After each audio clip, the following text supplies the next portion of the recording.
Boa tarde a todos e a todas. Primeiramente, queria dizer que é um prazer poder moderar no seminário de hoje esse painel junto com a colega Bruna sobre os acordos do Mercosul com a União Europeia e com o EFTA, oportunidades, desafios e o papel do setor privado brasileiro na integração econômica.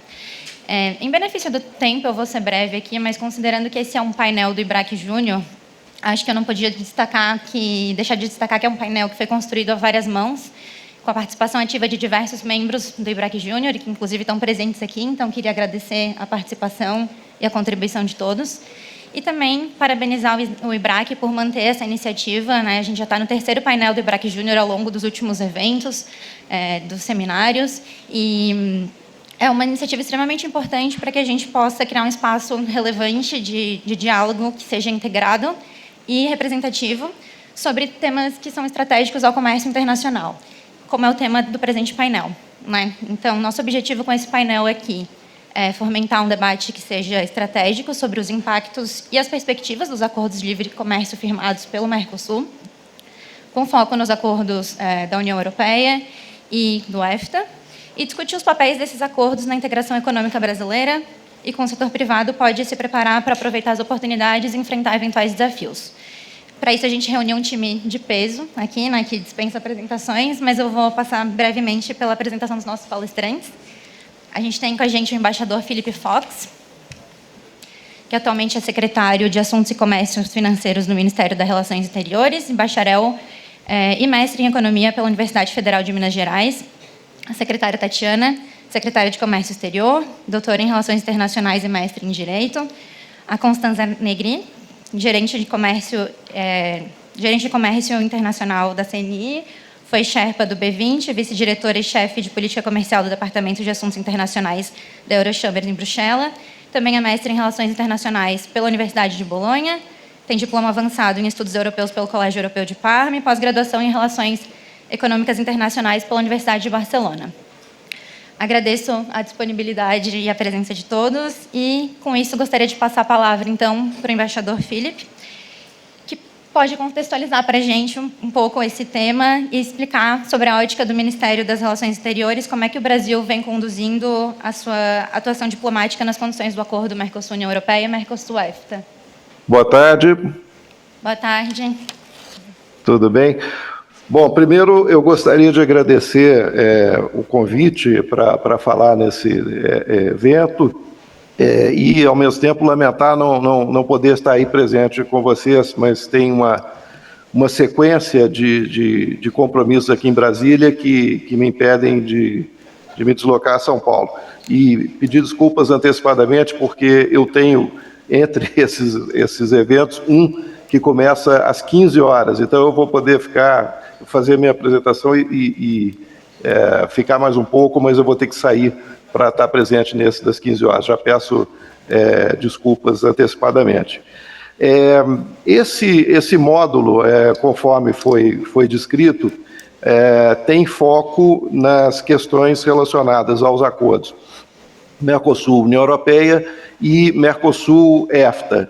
Mas eu acho que nós podemos aproveitar bastante para ver o contexto um pouco mais geral, que é essencial para explicar como é que quais os parâmetros da discussão de Mercosul-União Europeia e de Mercosul-EFTA, e também porque eu sei que a Tatiana e Constança deverão também falar um pouco mais sobre o acordo, inclusive histórico. Então, para a gente poder fazer uma apresentação de modo mais complementar, eu vou falar um pouco do contexto. Mas antes, então, indo do específico para o geral, deixa eu só mencionar como é que está a discussão UE e como está a discussão EFTA. UE, nós temos expectativa de poder, finalmente, depois de 25 anos, assinar o acordo na próxima cúpula do Mercosul, né, em pouco tempo. Desde que foi anunciado que haviam sido concluídas as negociações em dezembro do ano passado, nós passamos para as questões de tradução e de avaliação, né, da revisão legal e jurídica, isso pelo lado tanto europeu quanto nosso aqui. Agora, para os europeus poderem firmar o acordo, eles, como vocês sabem, têm que ter autorização do Conselho. No começo de setembro passado, foi enviado, a comissão enviou ao Conselho, finalmente, os textos para que eles pudessem ser examinados no Conselho. Aí são os países que fazem a aprovação, a votação. A expectativa é que essa votação possa se dar até meados de dezembro, ou seja, em um mês e meio, mais ou menos. Eles estão passando por várias instâncias, várias comissões temáticas dentro do Conselho, e com a aprovação a gente possa passar para assinatura. Depois da assinatura, eles têm que mandar para o Parlamento Europeu, né, para uma nova votação deles, e depois o acordo completo iria também para os parlamentos nacionais, né? Tem uma questão específica que o acordo está sendo dividido, né, em duas partes, o acordo completo e só a parte comercial. A parte comercial não necessariamente passa pelos parlamentos nacionais e regionais. Então, só pelo Conselho da Europa e pelo Parlamento Europeu. Então, a nossa expectativa é que a gente possa ter essa assinatura em breve e aí passaria para a tramitação legislativa. Como é que está a EFTA? A EFTA demorou um pouco menos tempo para ser negociado. Nós anunciamos a conclusão do acordo em julho passado e logo em seguida, em 16 de setembro, foi feita a assinatura no Rio de Janeiro. Então, fizemos o mesmo processo de traduções e também de revisão legal, só que, nesse caso, muito mais rapidamente. Então, agora a questão é passar pelos parlamentos. No caso de EFTA, tem um ponto que é interessante levantar, que é a possibilidade, aí, como todas as normas e atos internacionais na Suíça, você pode ter a possibilidade de um referendo sobre o acordo, dependendo das circunstâncias e se os proponentes de um referendo consigam número suficiente para fazer essa proposta. Então, é um aspecto um pouco diferente de EFTA com relação aos demais. Então, essa é a situação dos dois. Eu entendo que as colegas que vão falar depois vão talvez entrar em mais detalhes sobre os acordos em si. Eu queria só então, como eu mencionei, do específico para o geral, só dar um pouco do contexto, o panorama internacional dentro do qual nós estamos fazendo a negociação, a assinatura desses acordos e de vários outros acordos, que eu vou falar rapidamente de o que está sendo proposto. Bom, o panorama internacional, como vocês estão acompanhando, é um panorama complexo, né, com recrudescimento de protecionismo, uma reversão de parâmetros básicos de funcionamento da Organização Mundial do Comércio. Você pode falar que existe uma crise do sistema multilateral de comércio, tanto no pilar negociador da OMC, quanto no pilar de solução de controvérsias. Esses problemas, eles já vêm de alguns anos, né? de muitos anos.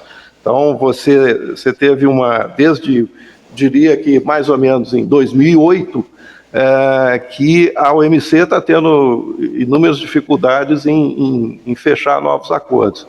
Tá? E o problema se complicou ainda mais recentemente, a partir digamos assim, de meados da década passada, quando o pilar de solução de controvérsia, especificamente o órgão de apelação, começou a ter problemas sérios, por conta do próprio funcionamento, né, do órgão. Então, você tem uma combinação desses problemas estruturais, né, tanto de negociação quanto de solução de controvérsias, quanto com problemas conjunturais mais. Você tem um cenário de fragmentação de comércio, os países desenvolvidos estão desenvolvendo políticas industriais, muitas vezes são contrárias a esses princípios fundamentais da OMC, o que causa alguns questionamentos, né? Então, com base nesse contexto internacional complicado, o grande desafio para o Brasil é como se reposicionar. Nós estamos também desenvolvendo a nossa política industrial, a nova Indústria Brasil, e o que o Brasil faz com essa situação complicada da OMC e a fragmentação dos fluxos de comércio internacional? Bom, primeiro nós temos que adaptar os acordos que nós estamos fechando, isso vale para a União Europeia e EFTA, a esses parâmetros novos. Nós também queremos fazer nossa política industrial, temos a nova Indústria Brasil, então tivemos que fazer alguns ajustes aos textos, tanto de União Europeia quanto de EFTA, né? Em capítulos como compras governamentais, meio ambiente e outros. Então, fizemos alguns ajustes nos anos de 2023, 2024, no caso de EFTA, no início agora de 2025. Mas também, como o contexto é muito complicado, nós temos que buscar novos acordos comerciais. Então, a celebração desses dois acordos está nesse contexto de procurar diversificar as nossas exportações, mas não é só isso. Nós também estamos olhando para outras áreas do mundo e verificando o que pode ser feito. Então, se vocês pensarem desde 2023 até agora, nós estamos provavelmente na fase do Mercosul, numa fase bastante rica em termos de atividade e de celebração de acordos. Então, nós fechamos acordo com Singapura no final de 2023, nós assinamos agora a EFTA em setembro passado, a União Europeia provavelmente agora na próxima cúpula do Mercosul, e há outros que eu posso falar rapidamente para vocês terem uma noção do que está sendo feito. Nós estamos em fase final de negociação com Emirados Árabes Unidos, pode ser que consigamos assinar muito em breve. Estamos retomando as nossas negociações com o Canadá, que haviam sido suspensas, haviam parado há alguns anos, depois de muita atividade e muitas rodadas negociadoras. É interessante que a dinâmica de Canadá ela é parecida com a dinâmica de União Europeia, em termos da complexidade dos temas, dos assuntos que estão lá dentro.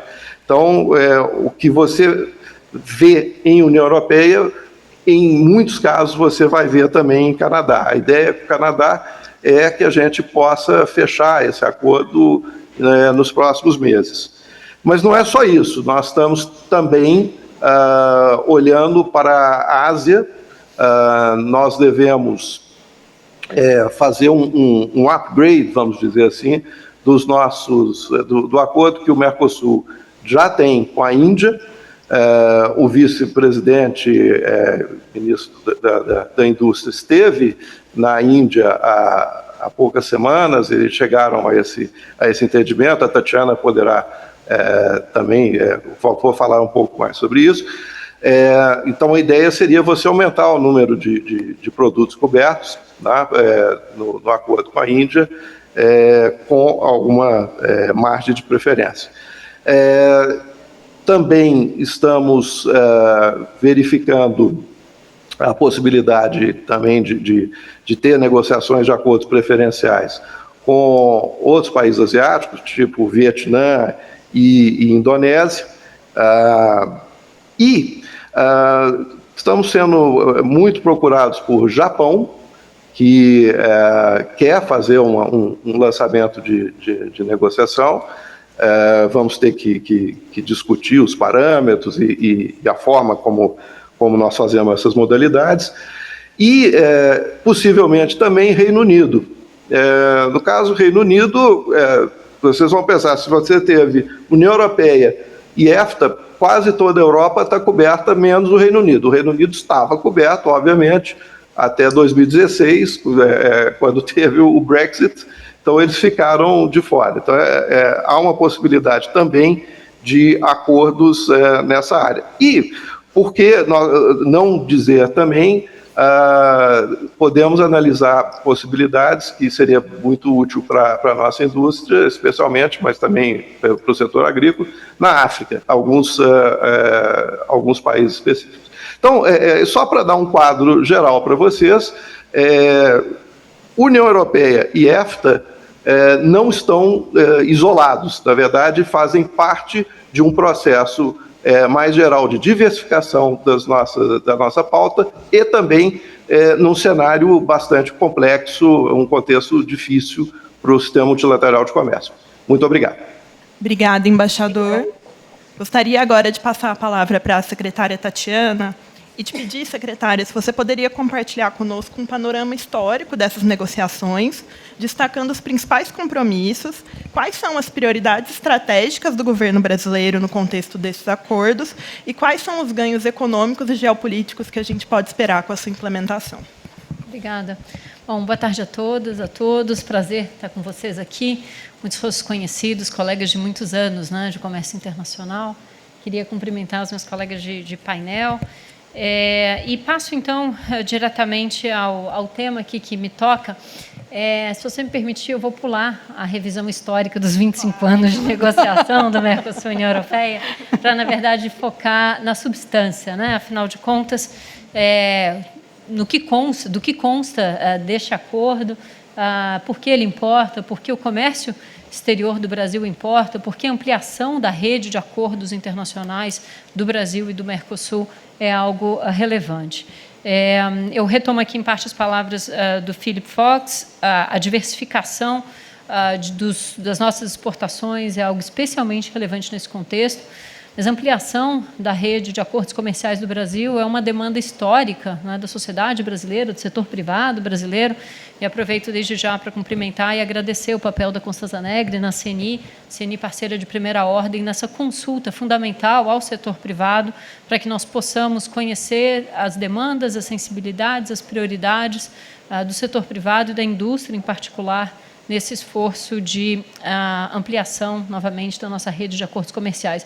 O Mercosul, historicamente, foi criticado, tem sido criticado pelo fato de ser relativamente isolado, né, dessa rede de acordos internacionais que liga vários países entre si, e essa história começou a mudar Mais recentemente, o Filipe foi muito cuidadoso com essas palavras, dizer que talvez esse seja um momento de maior atividade e de conclusão de acordos internacionais. Eu acho que eu posso dizer com convicção de que é um momento histórico, sob o ponto de vista da conclusão de acordos comerciais por parte do Mercosul.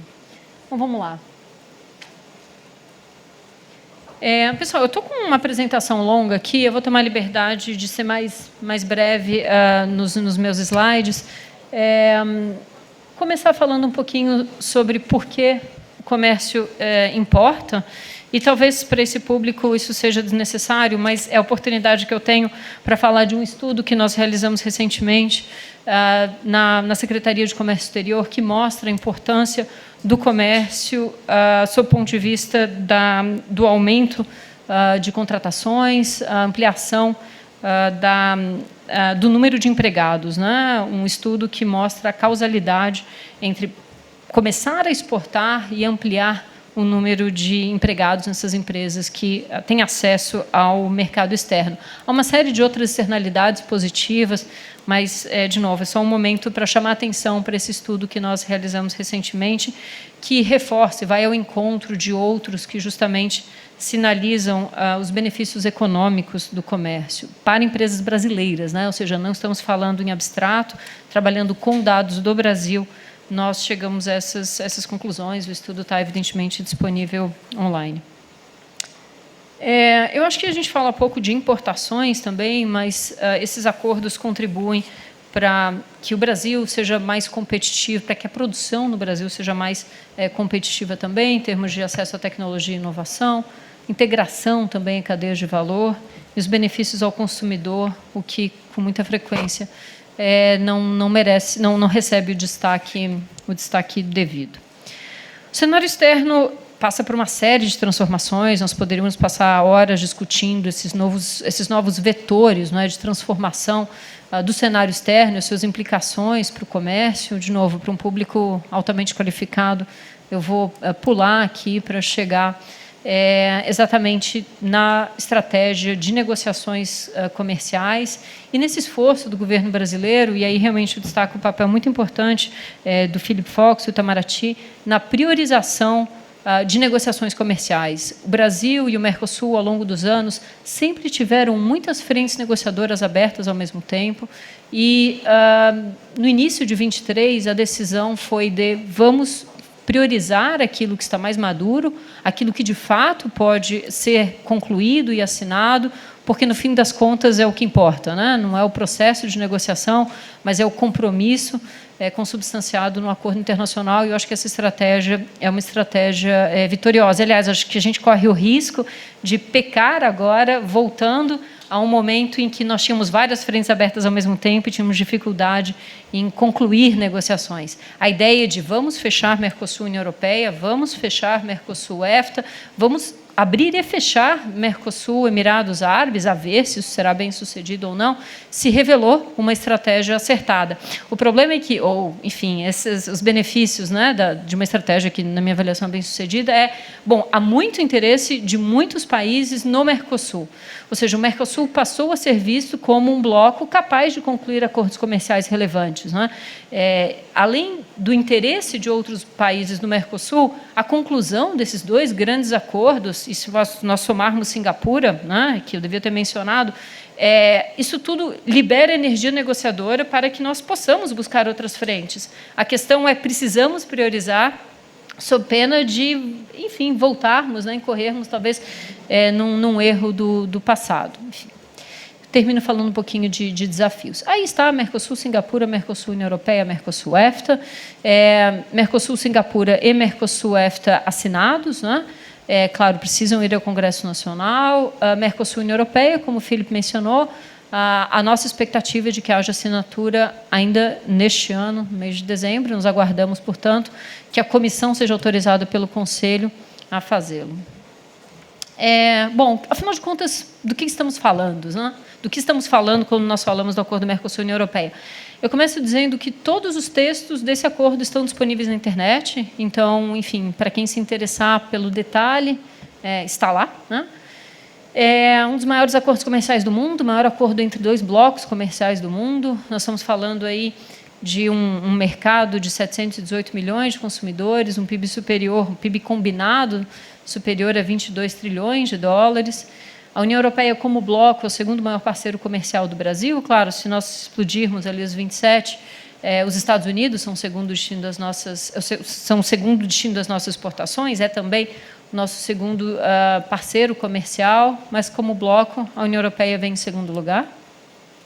Potencial transformador, de novo, em vários aspectos, né? Essa inserção internacional qualificada, competitiva do Brasil na economia global, essa abertura calibrada, programada, negociada, discutida com o setor privado, é algo que, na nossa visão, é também saudável para a economia brasileira. Reforça a importância do Mercosul, né? Ou seja, a nossa capacidade de negociar em bloco, de fato testada, confirmada, não é trivial, né? Evidentemente, mas a conclusão desse acordo mostra que sim, é possível. Bom, vamos lá. Aqui a gente tem os destaques para alguns compromissos, né, que foram negociados no âmbito desse acordo. Bom, primeiro, e aí o Felipe fez também referência a isso, a preocupação com preservação de espaço para políticas públicas, né? Então, o texto que nós herdamos foi reaberto, né, a partir de 23, para que, de fato, estivesse alinhado com a visão deste governo de que, por exemplo, política industrial importa, né? Queremos fazer política industrial, queremos que os acordos internacionais permitam, né, o espaço para políticas públicas que nós julgamos relevantes. Então, essa combinação, essa calibragem, essa sintonia fina entre compromissos jurídicos de abertura e liberalização com espaço para que nós possamos desenvolver políticas públicas, por exemplo, na área da saúde, foi algo estudado, né, e, de fato, se refletiu na versão final do acordo.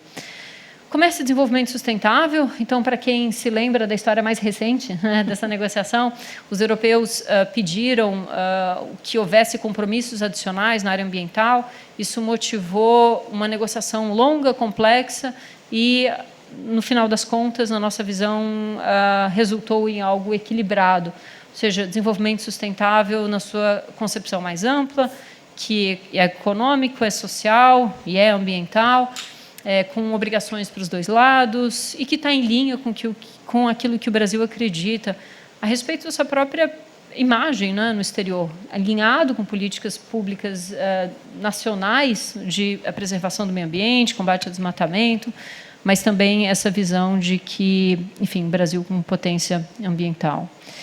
O mecanismo de reequilíbrio das concessões comerciais foi algo em que eu, particularmente, me dediquei muito, porque me parecia especialmente relevante, né? Foi todo um esforço de coordenação no governo brasileiro, no Mercosul, e de convencimento dos europeus. Qual é a lógica aqui?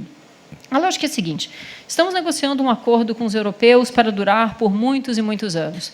Ao mesmo tempo, nós sabemos que o mundo passa por transformações importantes e que os europeus são muito ativos, não é, em legislar, em estabelecer novas regras, regras que têm um potencial relevante de restringir o acesso ao mercado do bloco. A nossa preocupação estamos assumindo, né, no Brasil, no Mercosul, compromissos de eliminação do imposto de importação para um percentual altíssimo, né, das nossas compras.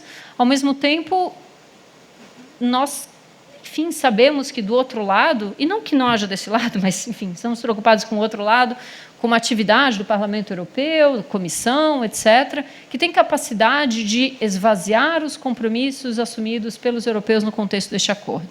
Ou seja, nós queremos cumprir, mas nós queremos que haja acesso efetivo ao mercado europeu naquilo em que houve compromissos. Ou seja, se há direito de regular de um lado e de outro, e se nós não sabemos exatamente como as políticas e a visão sobre temas diversos que passam por sustentabilidade, a segurança nacional vão evoluir, como nós podemos fazer com que o acordo permaneça equilibrado no tempo à luz dessas circunstâncias? E aí nós desenhamos esse mecanismo de reequilíbrio das concessões, que basicamente permite que um lado questione o outro, caso medidas adotadas posteriormente à conclusão do acordo esvaziem, comprometam concessões que foram feitas no contexto desse acordo. E aí, nesse caso, há a possibilidade de que um painel arbitral defina se houve ou não, né, o esvaziamento desses compromissos, em que montante houve o esvaziamento desses compromissos, o que é um convite para que as partes cheguem a um entendimento, e, na ausência de um entendimento, aquela parte que viu a sua expectativa frustrada em função da medida do outro lado, pode suspender concessões. Isso tudo independentemente da discussão sobre se houve ou não violação ao acordo, né? Toda a ideia é evitar uma discussão sobre se há ou não desrespeito a algum dos compromissos assumidos. A ver como isso evolui, mas é algo que, na nossa visão, ao longo da negociação, sempre foi muito resumida na imagem de não pode ser que a União Europeia ofereça com uma mão e tire com a outra. Porque, afinal de contas, nós estávamos negociando este acordo no momento em que a discussão sobre a UDR, né, a legislação antidesmatamento da União Europeia, estava avançando. Ou seja, como é que nós estamos discutindo aqui o acesso ao mercado europeu se, afinal de contas, surgiu uma nova, etc., um regulamento que... Então, veja, é o que foi possível, não é, à luz dessas circunstâncias e, ao mesmo tempo, do nosso objetivo, claro, de estabelecer algo com força jurídica que dê segurança, previsibilidade para o comércio. Enfim, o acordo tem outros aspectos também que foram destacados aí, a parte da cooperação política, transparência, etc.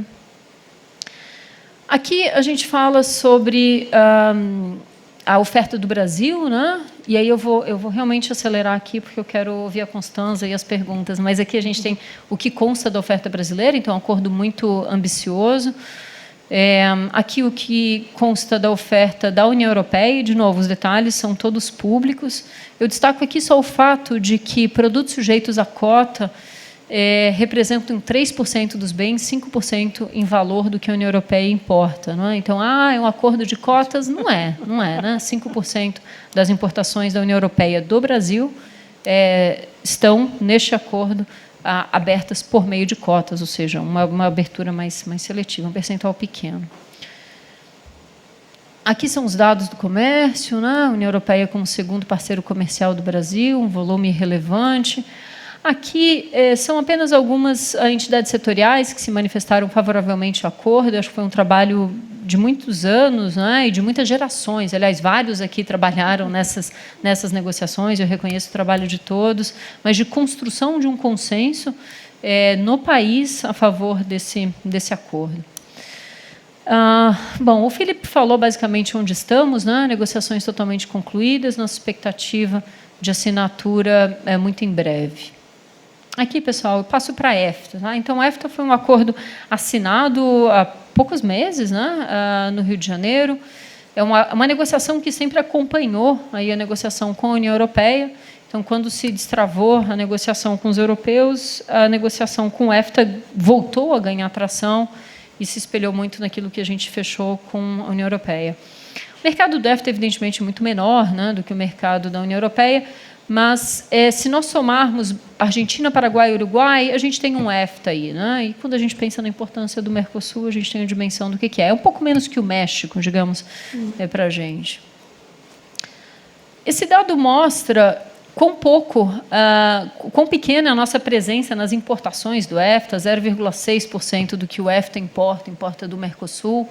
Não tem um espaço aí para crescimento nesse mercado que é um mercado mais qualificado, é um mercado de uma renda média muito alta, é um mercado muito exigente, enfim, é um mercado que abre oportunidades para diferentes segmentos da nossa economia.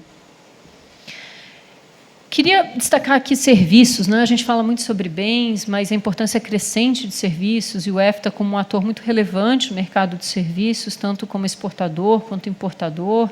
A gente fala muito sobre política industrial, mas a dimensão de serviços do nosso comércio é cada vez mais importante, a gente precisa valorizar isso.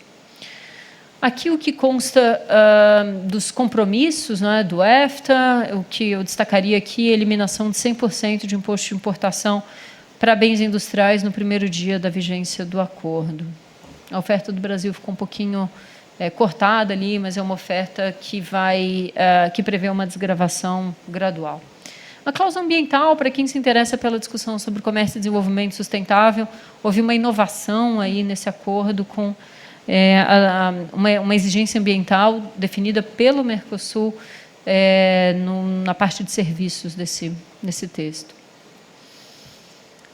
E aí, então, para terminar aqui, negociações totalmente concluídas, acordo assinado, e agora a gente precisa garantir que a aprovação, né, no Parlamento brasileiro e nos demais países seja o mais breve possível. O Filipe mencionou a possibilidade de que haja um referendo na Suíça, né? A Suíça é um país em que isso é muito tradicional. Eu destaco o fato de que a vigência bilateral, tanto em Mercosul-EFTA quanto Mercosul-União Europeia. Isso significa que, por exemplo, no caso de Mercosul-EFTA, se um dos membros do Mercosul, pós-assinatura, tá? Um dos membros do Mercosul internalizarem um acordo e um dos membros do EFTA também o fizerem, é possível que, temporariamente, né, esse acordo produza efeitos entre aqueles que o tiverem ratificado. Claro, queremos que o acordo entre em vigor para todos o quanto antes, esse é o objetivo. Pessoal, eu acho que eu vou parar por aqui para que a gente possa conversar um pouquinho, para que a gente possa ouvir a Constanza e, enfim, escutar perguntas que vocês eventualmente tenham. Eu termino aqui só destacando esse momento histórico de ampliação da rede de acordos comerciais do Mercosul, a despeito dessas dificuldades, ou alguns diriam, talvez por causa das dificuldades também, né? É um momento de aproximação daqueles países que buscam valorizar o comércio baseado em regras, né? A gente sente que, mundo afora, há um interesse renovado em acordos à luz da instabilidade, insegurança, imprevisibilidade associadas às políticas comerciais de certos parceiros. Então, se por um lado essas dificuldades, né, geram instabilidade, a busca por mais segurança jurídica no comércio é algo que nós também temos constatado recentemente. Eu acho que o Mercosul busca aproveitar essa circunstância para consolidar, né, esse movimento de ampliação da nossa rede de acordos. Muito obrigada. Obrigada, secretária. Depois da gente ouvir os ótimos comentários do governo brasileiro, queria passar a palavra para a Constanza, que vai dividir com a gente, da perspectiva do setor privado, quais são os principais benefícios e desafios que as empresas brasileiras podem enfrentar com a entrada em vigor desses acordos e como o setor empresarial tem se preparado para poder aproveitar as oportunidades e mitigar esses eventuais desafios competitivos. Boa tarde a todos, um prazer estar aqui. Queria só agradecer pelo convite, dizer que é sempre um convite que a gente nunca nega vir aqui, sobretudo para os trainers, porque é um momento de atualização, de ver muitas pessoas que estão na mesma luta, e ainda mais num painel de IBRAC Júnior. IBRAC Júnior com presença de mulheres consideráveis na maioria, mais prazer ainda estar aqui com vocês. Meu objetivo vai ser um pouco complementar as falas do embaixador Filipe, da secretária Tatiana, e trazer a perspectiva da indústria.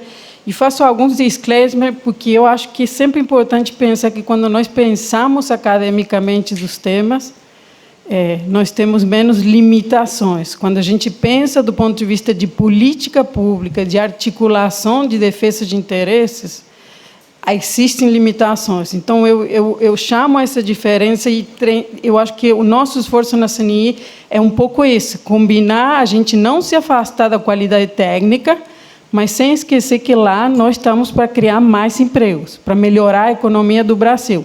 Isso faz que, muitas vezes, quando a gente apresenta ou entra nessas discussões de política comercial, se misturam essas duas frentes.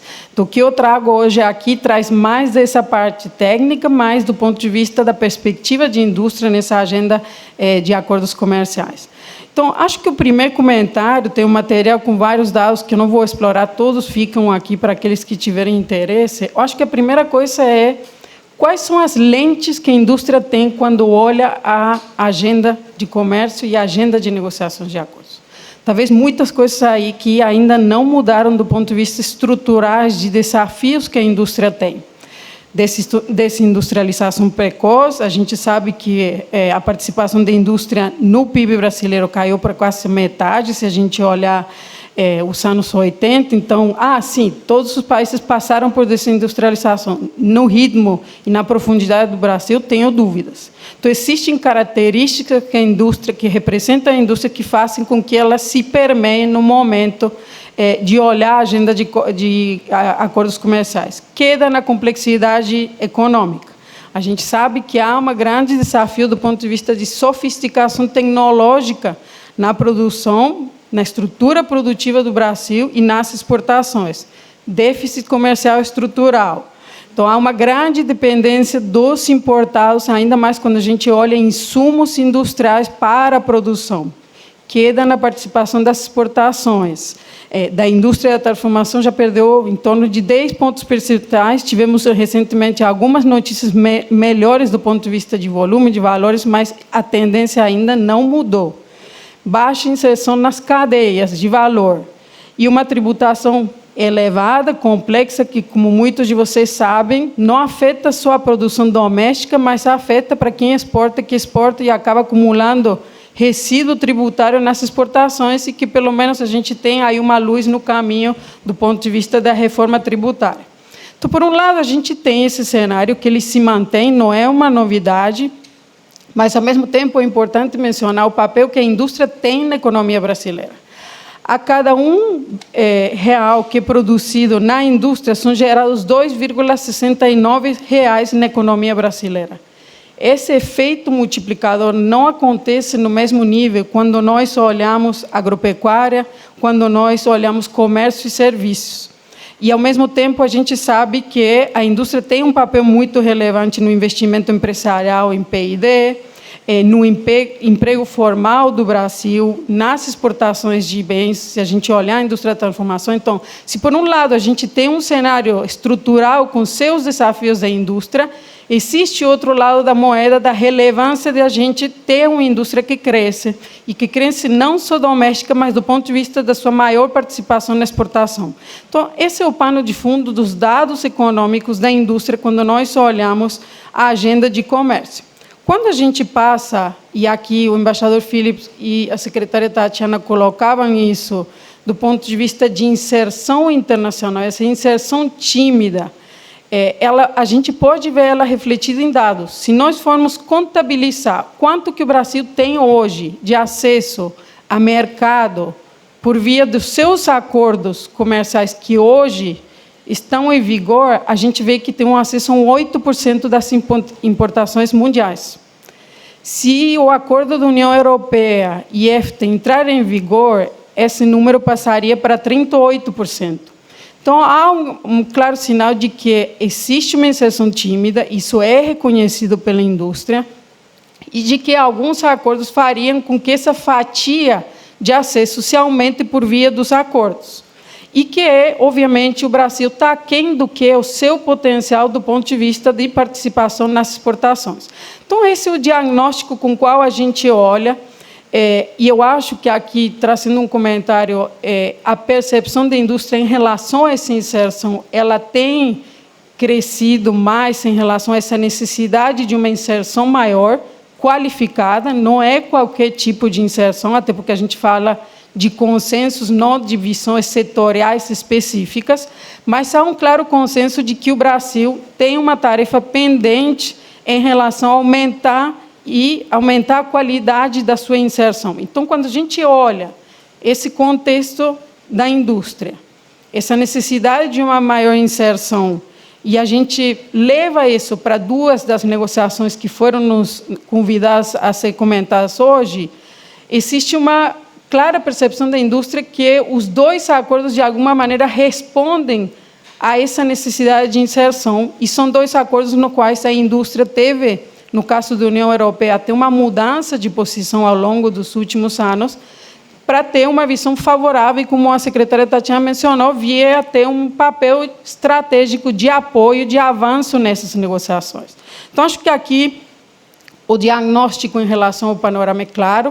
Se a gente for trazer elementos atuais ainda mais da inserção, entendemos que essa necessidade de inserção ela não muda, ela pode nos confundir um pouco, porque dá essa sensação de, diversificar exportações, mas muito do que a secretária Tatiana colocava é diversificar, mas também não é perder o que a gente veio construindo.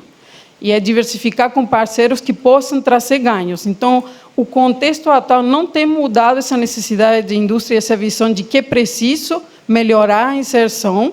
Eu entendo que é uma tendência que vem ainda mais a aprofundar essa necessidade, a depender do que foi negociado em cada acordo, do ponto de vista e qual que serão as premissas. Mas, quando a gente olha a União Europeia e EFTA, a visão da indústria foi sempre muito, no caso da União Europeia, talvez é um acordo que teve já tantas vidas, que a indústria já foi um ator que defendia o avanço dessas negociações, e em torno de 10 anos atrás teve uma mudança de posição para começar a olhar olha, não, é um acordo que, pelas suas premissas, pode me trazer ganhos, e a indústria começou a criar esse consenso para apoiar as negociações. Quando a gente olha, e aqui eu não vou entrar em detalhes de dados, acho que aqui o principal para olhar o contexto de dados com a União Europeia a União Europeia já foi muito mais relevante para as exportações brasileiras e para a nossa relação comercial. Então, já teve o seu primeiro lugar em parceiro comercial, teve em 2003, ainda em 2012, mas a partir de 2013 ela perdeu a sua posição, e aqui é sempre importante mencionar que quando a gente olha a União Europeia, os dados precisam ser olhados agregados, então muda às vezes o ranking de países, aí é para os nerds dos dados, mas quando a gente olha 2013, a União Europeia já perdeu. E isso tem se refletido também muito no mapa dos estados. Nós estamos tendo conversas com as federações de indústria e os próprios embaixadores dos países da União Europeia que estão fazendo um tour nos países, e a gente mostrava como mudou esse mapa, e o número de estados brasileiros que tinham a União Europeia como principal parceiro, agora é muito menor esse número, menos da metade. Então, já existiu uma parceria muito mais importante do ponto de vista da nossa parceria. Um outro dado que eu acho que qualifica muito a nossa relação com a União Europeia é um cálculo que nós fazemos na CNI para ver o que essa parceria com os diferentes países gera em termos de retorno econômico. E, no caso da União Europeia, a gente vê que a cada 1 bilhão exportado de reais são gerados 21 mil empregos no Brasil. Quando eu olho a Ásia, China, esse número vai em torno de 16 mil. Então, existe já aqui elementos que mostram a qualidade da pauta que a gente tem com a União Europeia, que é relevante, que, de alguma maneira, é distribuída, porque nós temos em torno de 40% de indústria de transformação nas nossas exportações, e em torno de 20% para agro e 20% para extrativa. A indústria de transformação perdeu muito, em torno de 20 pontos, e esses pontos foram, de alguma maneira, ganhos pela indústria extrativa. Então, existem já dados, do ponto de vista de comércio, que mostram a relevância desse acordo, e também do ponto de vista de investimento. Então, quando a gente olha agregado, a União Europeia representou cerca de 32% dos investimentos estrangeiros feitos aqui no Brasil, e o Brasil, obviamente, em proporções muito diferentes, é o principal investidor latino-americano da União Europeia quando a gente olha os nossos investimentos lá. Mas, olhando um pouco a negociação e a nossa análise do que foi negociado aí nos textos que Tatiana mencionava, que são públicos, quando a gente olha do ponto de vista de acesso a mercados, a oferta da União Europeia, entendemos que tem aspectos muito relevantes para a indústria que justificam, de alguma maneira, esse apoio, essa visão de uma desgravação planejada, com prazos que reflitam a realidade, o desenvolvimento econômico e estrutura produtiva do país. Isto aqui talvez seja uma das formas de mostrar como política industrial e política comercial podem conversar. E aí talvez a gente traz alguns exemplos disso. Mais de 5 mil produtos vão ter tarifa zero no mercado europeu, assim que o acordo entrar em vigor, e sim, é claro, de ponto de partida, a União Europeia tem tarifas mais baixas, mas existe um número considerável de produtos que vão ter uma desgravação imediata. Cerca de 95% dos bens industriais vão ter uma desgravação tarifária linear, e a gente vê até uma cesta de 10 anos, que não é o caso do Mercosul, que a gente vai ver daqui a pouquinho, e cotas que não vou entrar aqui nos detalhes, mas que, como Tatiana mencionou, refletem uma porcentagem muito pequena do ponto de vista do agregado, e cotas que, se em alguns casos nós formos comparar com o que a União Europeia concedeu para outros parceiros, já refletem uma diferença positiva para a oferta para o Mercosul. Quando a gente olha a oferta do Mercosul para a União Europeia, o que são os elementos aqui relevantes para compartilhar na perspectiva de indústria? Tempos maiores. Nós temos cestas de até 15 anos e uma distribuição nas cestas totalmente diferente da distribuição que a União Europeia fez.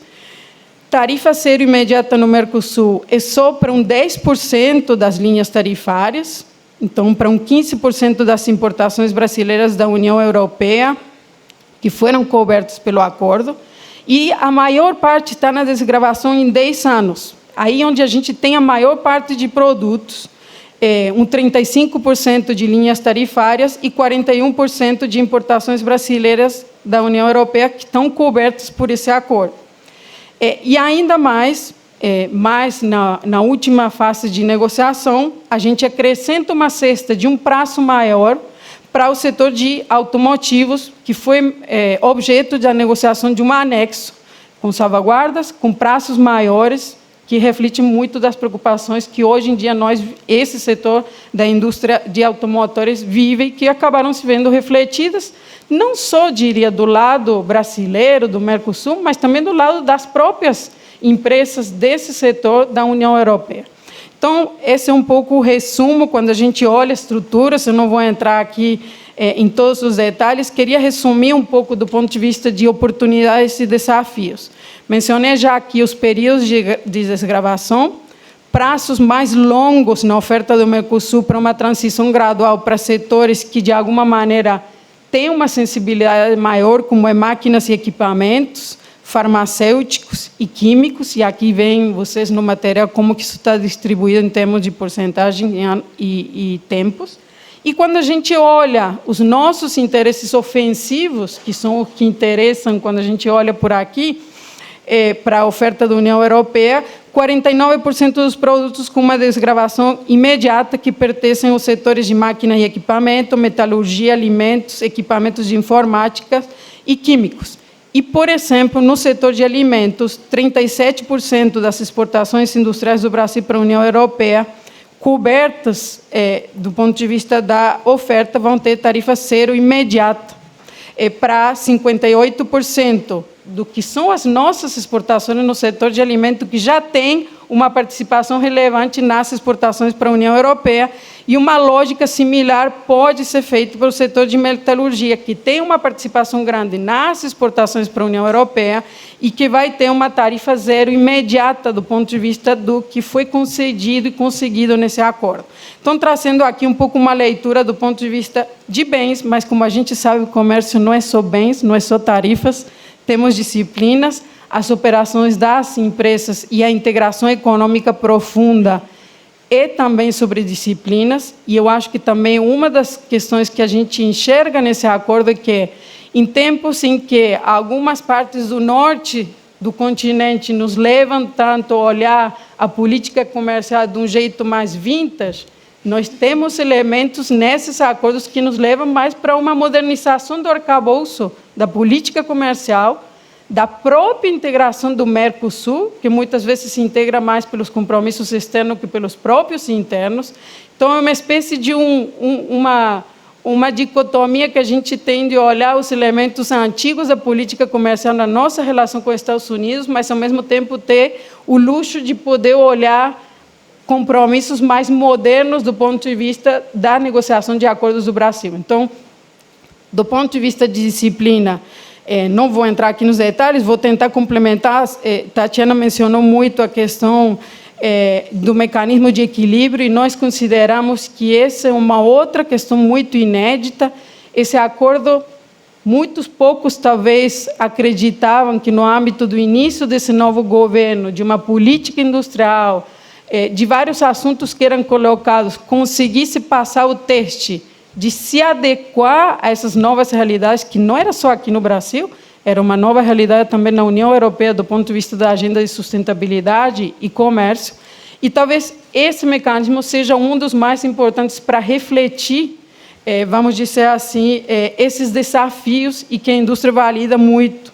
Questão de SPS, eu acho que ele traz questões muito de pre-listing, aqui entrando em questões muito mais técnicas, mas de facilitar o processo de inspeção, de acreditação nos estabelecimentos. Então, essa é uma questão que é muito importante para a indústria, de barreiras não tarifárias na área de conformidade, de reconhecimento mútuo, de fomento a essa área de cooperação.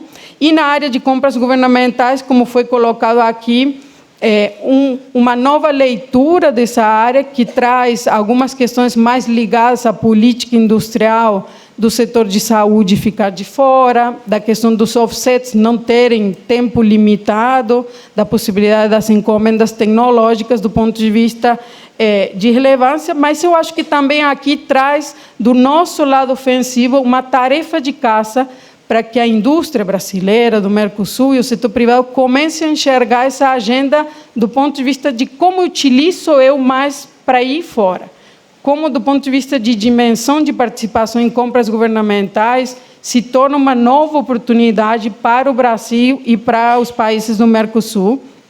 E talvez, finalmente, eu mencionaria essa questão de que se trata de um acordo de associação, é um acordo que tem seus outros pilares, mas que, de alguma maneira, esses pilares façam com que o setor privado possa identificar uma agenda de cooperação de longo prazo, um mecanismo mais vivo, vamos dizer assim, que foge um pouco, extrapola um pouco a agenda de comércio e investimento, mas que traz mais a questão de ciência e tecnologia, a questão de cooperação em comércio e gênero, a questão de pequenas e médias empresas, até do ponto de dizer que os governos têm que ter um site, publicar um site com informações do acordo. Então, nós enxergamos de uma maneira muito mais viva e dinâmica a estrutura do acordo. Passando rapidinho aqui para a EFTA, eu vou rapidamente fazer o mesmo contexto que eu fiz para o outro na questão dos dados. EFTA é o segundo principal destino, obviamente, depois da União Europeia, mas antes do Reino Unido, quando a gente olha como bloco, e é uma corrente de comércio que cresceu 36% na última década, então, tanto nas importações como nas exportações, e uma corrente na qual ainda a gente tem, quando faz esse cálculo da CNI, um impacto relevante para as exportações do ponto de vista de geração de emprego. Não é o número de União Europeia, não é no nível dos Estados Unidos, mas, com certeza, melhor que alguns países asiáticos, quando a gente olha o que isso gera do ponto de vista de massa salarial, produção e empregos na economia, com dados importantes também de investimento. Então, os investimentos em Brasil e EFTA tiveram um nível recordes em 2023, e aí a gente tem uma pauta, obviamente, com um potencial a ser explorado em dimensões diferentes que a da União Europeia, mas que façam com que a gente também considerasse na indústria, e quando falam na indústria não sou eu, são os setores dando mandato para que a CNIFA tenha esse trabalho de consenso para apoiar o avanço das negociações. Então, aqui questões técnicas. A oferta do EFTA ela tem uma estrutura diferente, ela não é agregada, ela tem 3 ofertas de bens, e aí Tatiana vai me corrigir se não for. Então, os compromissos, você precisa ler Suíça e Liechtenstein juntos, Noruega e Islândia separado. Essa é a forma em qual os países fazem esses compromissos. E aí a gente tem cotas, que vocês conseguem ver aqui nos detalhes, não vou entrar aqui, mas que, em alguns casos, destacaria que, obviamente, sobretudo para o setor do agro, terão produtos com livre comércio, como café torrado, álcool etílico, suco de laranja, melões, bananas. No caso de Noruega, ração animal, Islândia, cebola, alho, chocolate, diferentes produtos que vão ter esses ganhos e um nível de cotas relevantes. Agora, do ponto de vista de indústria, existe um compromisso do lado do EFTA de uma eliminação imediata de todas as tarifas de importação para os produtos que estão classificados na indústria e no setor pesqueiro. Então, não tem aqui tempos de desgravação, como a gente via na estrutura da União Europeia. E quando a gente olha a oferta do Mercosul, nós entendemos que também conseguiu refletir essa estrutura produtiva, esse nível de cesta e de distribuição, com prazos e cronogramas de desgravação até 15 anos. Então, o Brasil vai liberar 97% do comércio com EFTA em livre comércio, mas nessas 5 cestas distribuídas nesses prazos, e 1,2% vai ter uma desgravação parcial. Então, as cestas têm entre prazos de 10 e 15 anos, e essas representam 40% do valor que nós importamos aqui. Então, já dá um outro sinal, e aí se destacam setores como máquina e equipamento, farmoquímicos, farmacêuticos e equipamentos de informática, que muitas vezes são sensíveis do ponto de vista das negociações de acordo.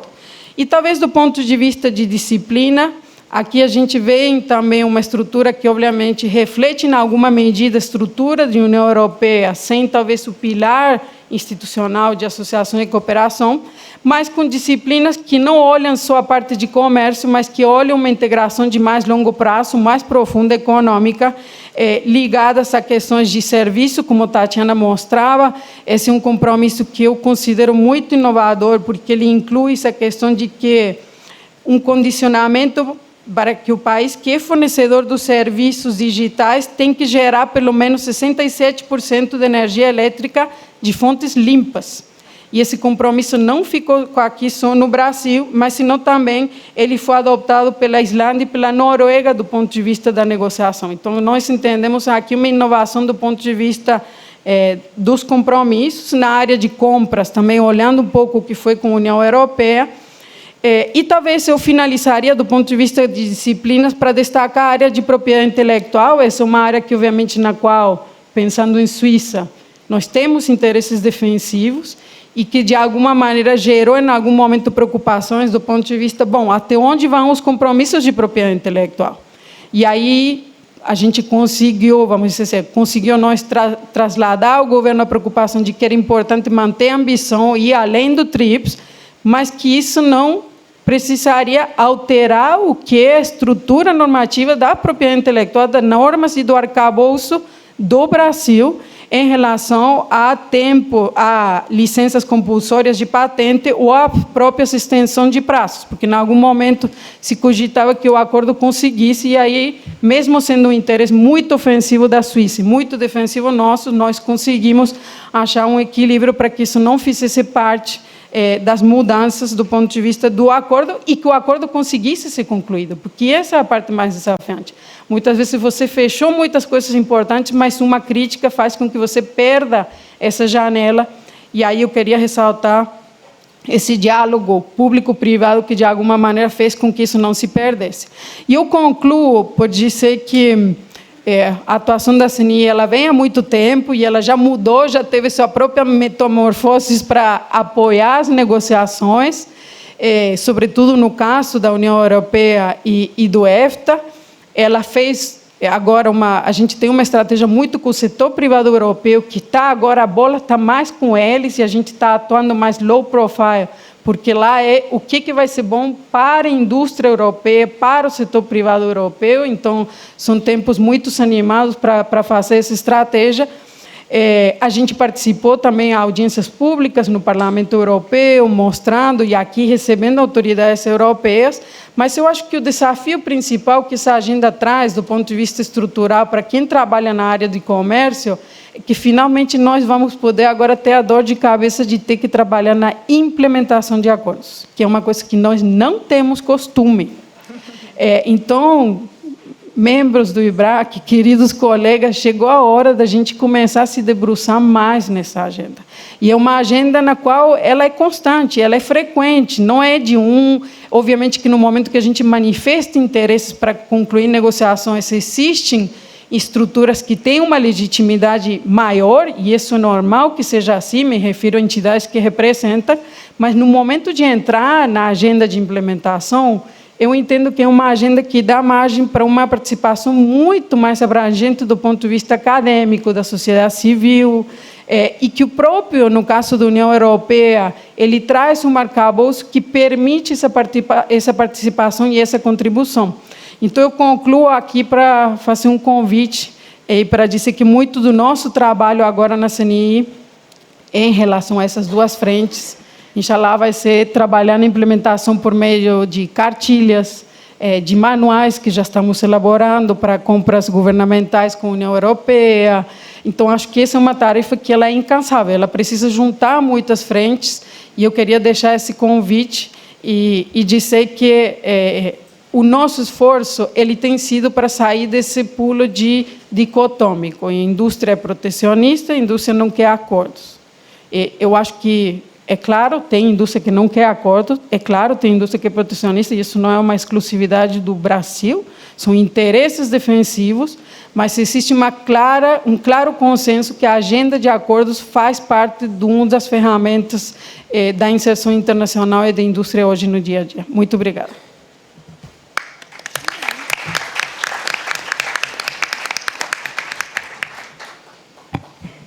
Obrigada, Constanza. Acho que a gente tem tempo para uma perguntinha da plateia.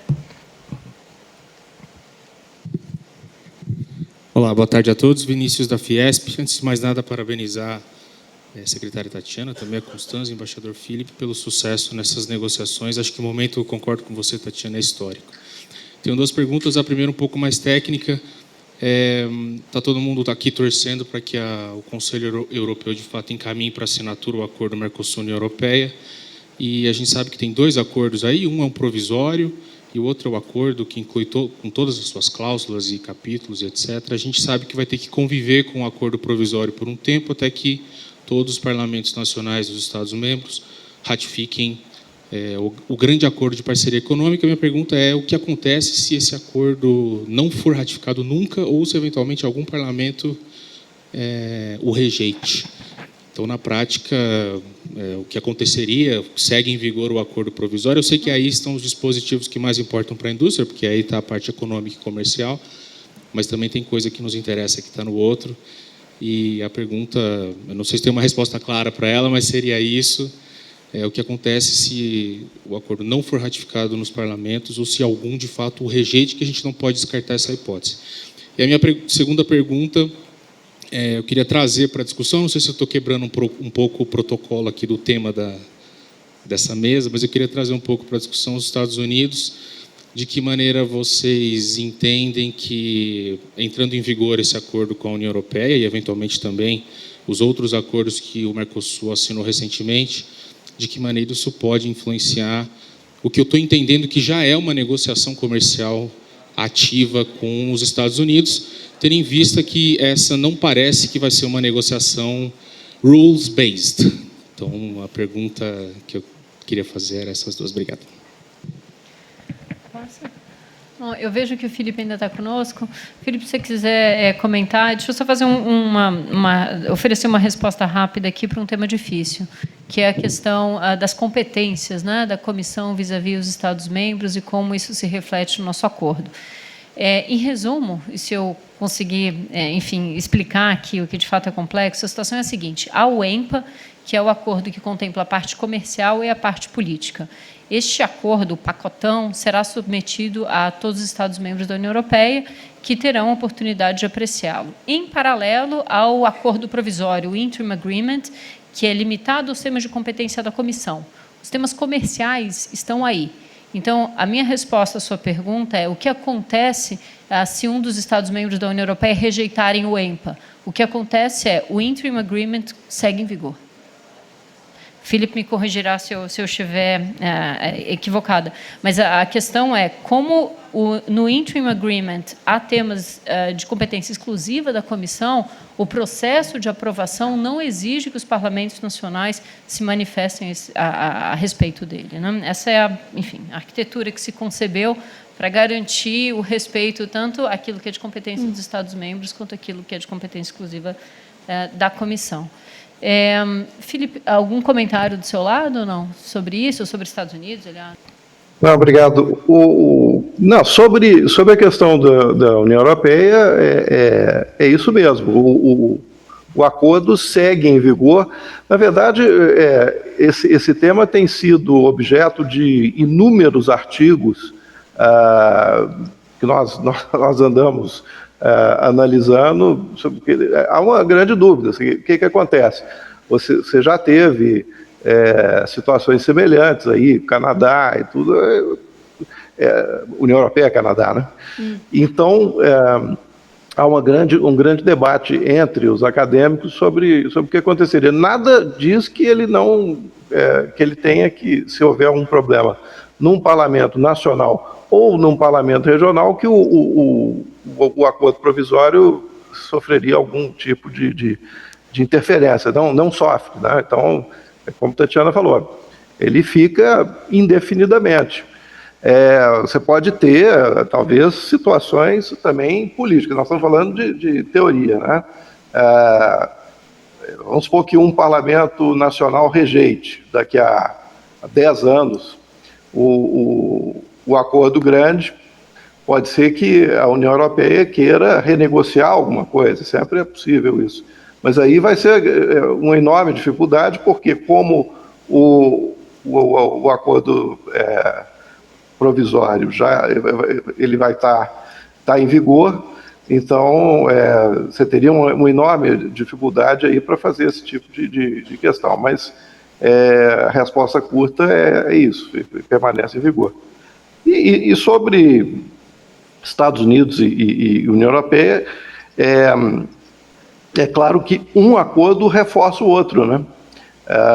Então você tem a situação de contexto que eu mencionei no início, ela tem sido um empurrão muito interessante, né, para vários acordos que estavam travados, não só do Brasil, Mercosul, mas mundo afora. Então, o fato de você ter dificuldades com os Estados Unidos faz com que outros parceiros se interessem, né, por acelerar negociações. Então, isso pode também facilitar as discussões na União Europeia, o fato de você ter essa situação com os Estados Unidos também.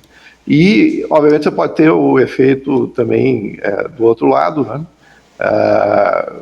Os acordos que estão sendo firmados, entre outros, influenciaram de alguma maneira as tratativas de todos esses países com os Estados Unidos. Então, você tem um sistema aí fechado em que disposições negociadas de um lado podem ter algum tipo de influência no outro lado. Obrigado. Eu só queria complementar aqui, trazendo um pouco a perspectiva do que a gente vê na União Europeia em relação à questão dos Estados Unidos e complementar. Eu acho que, no caso da União Europeia, a grande mudança começou com a questão com a China. Então, a questão de diversificar parcerias econômicas, a questão da realidade da Alemanha e de outros países, são movimentos que têm, de alguma maneira, começado a mexer com esse tabuleiro da questão histórica de oposição na União Europeia, de começar a enxergar, de trazer mais pé no chão para as áreas do parlamento que são muito ligadas à agenda de sustentabilidade, mas de uma maneira mais pragmática. E eu acho que essa primeira camada, ela agora está com uma segunda camada, que é a questão dos Estados Unidos. E a questão dos Estados Unidos, que eu vejo que na União Europeia ela calou muito fundo na sociedade, já não mais só do ponto de vista de política. Então, existe, do ponto de vista, nas discussões hoje, um ambiente muito mais favorável, não quer dizer que seja automático, que seja simples, mas que talvez um tempo atrás nós, como Mercosul, não teríamos do ponto de vista de bloco em relação à realidade que a União Europeia está passando. E isso é refletido pelas nossas próprias contrapartes no setor privado, da Business Europe e outros membros. É claro que ainda há, no âmbito dos países como França, que politicamente não podem apoiar, então o discurso deles é outro, mas que tecnicamente tentam viabilizar ferramentas para que o acordo possa avançar, e alguns outros países, como o caso da Polônia, do qual nunca vai ter o apoio, mas que também o sistema permite que seja apoiado. Então, eu vejo, só queria compartilhar essa grande mudança do ponto de vista, olhando a União Europeia em relação ao Mercosul. Obrigada. Gente, em razão do tempo, a gente vai ter que encerrar, mas queria agradecer muito a participação dos nossos painelistas, agradecer todo mundo do IBRAC Júnior que ajudou a gente a construir esse painel, e também deixar o convite que quem quiser participar do IBRAC Júnior pode me procurar a Vitória. A gente quer cada vez mais pessoas participando, esperamos estar aqui no ano que vem e que a gente possa construir mais iniciativas no próximo ano. Obrigada.